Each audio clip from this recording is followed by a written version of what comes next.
Senator from Iowa. Thank you, Mr. President. On Thursday, I sounded the alarm as the lapse in government funding endangered food assistance for 42 million Americans rapidly approached. That was November 1st, the approach date. I called on Senator Schumer to end the partisanship and vote for a clean extension of government funding. 45 Democrats have opposed clean extension of funding 13 times.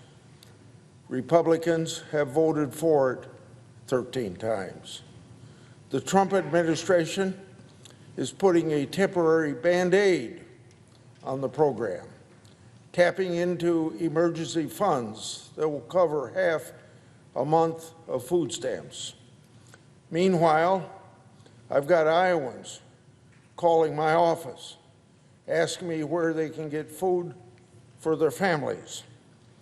This is a sad commentary on the politics of a nation and a nation of abundance. I always say, you're only 9 meals away from a revolution. Just think, if you're a family, you got children, 3 days without any food, what action you might take if you can't properly feed them. We've seen those sorts of revolutions in other states or in other countries. So let's feed the American people with the bipartisan cooperation they deserve, and the bipartisan cooperation that has always been a part of the food stamp program. Because over decades ago, 2 famous senators, Dole and McGovern, in a bipartisan fashion, came up with the idea that why should we have people that are nutrition deficient in the United States when the federal government has warehouses full of plenty of food. So that's the basis for the food stamp program. We should continue that bipartisan cooperation. I hope the Democrats will wake up and give families a permanent solution to the government programs they rely on. Now, Mr. President, if I may continue, I want to speak about a couple judges that'll be before us this week. We'll be voting on a pair of highly qualified circuit court nominations. Despite the ongoing Democrat government shutdown, the Senate Judiciary Committee remains hard at work. We're continuing to hold hearings. We're continuing to advance strong judicial nominees like the 2 that I'm about to alert my colleagues to. The first is Joshua Dunlap for the U.S. Court of Appeals for the First Circuit. The second is Eric Tung for the U.S. Court of Appeals, Ninth Circuit.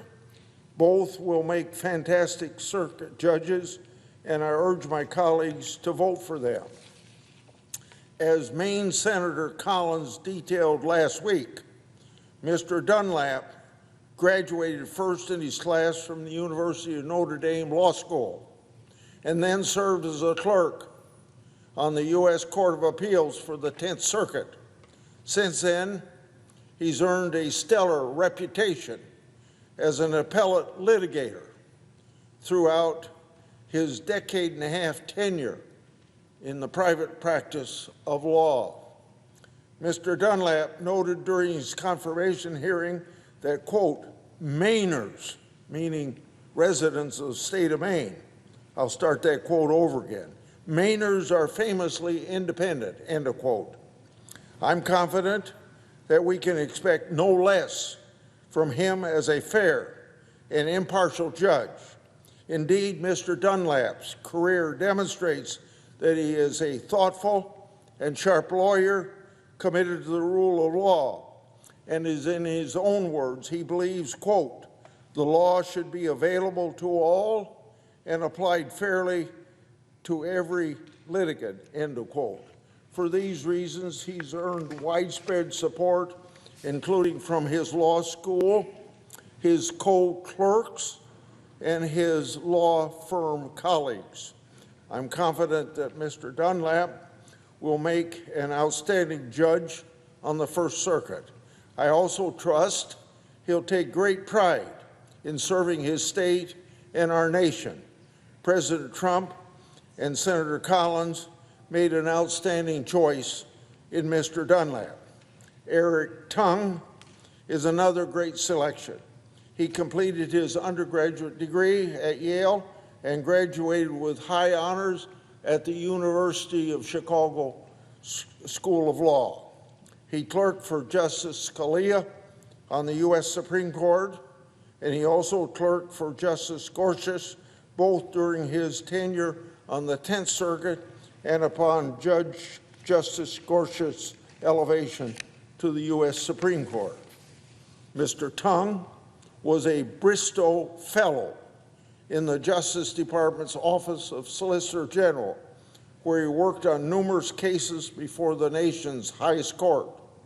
During President Trump's first administration, he also worked as an assistant U.S. attorney in the Central District of California. As a federal prosecutor, Mr. Tung handled a broad array of criminal matters, including firearm offenses, drug trafficking, and fraud. In recent years, Mr. Tung has focused on civil litigation and appeals in private practice. He was appointed by the Chief Justice of the California Supreme Court to serve as the sole civil appellate practitioner on the Appellate Indigent Defense Oversight Advisory Committee. In every facet, Mr. Tung has been an outstanding appellate lawyer. Based on his stellar credentials and his stellar reputation, it's no surprise that his nomination is supported by his law firm colleagues and the various co-clerks that he's worked with at the 10th Circuit and the U.S. Supreme Court. Like Mr. Dunlap, I believe Mr. Tung will make a phenomenal judge and serve this nation honorably and with distinction. So, I encourage my colleagues to support both of these fine circuit court nominees. I yield the floor. I suggest the absence of a quorum.